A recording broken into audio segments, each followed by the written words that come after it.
Hey guys, today's video I'm going to show you how to fix keyboard typing multiple letters if it is pressed once. So first thing first, what you have to do is come below at the search bar and type in keyboard itself.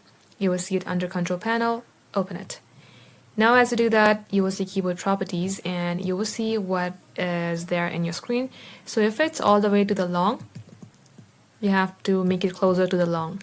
And likewise, make sure this is also fast. And if you would like to see the blinking more, you can also select fast as well. Once done, select apply and then OK.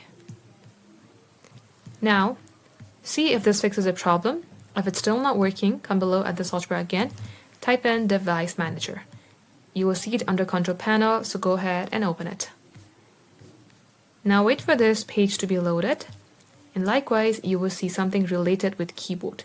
If you cannot find it, select anything, type in key, you will see keyboard. Expanded, you will see a keyboard right here.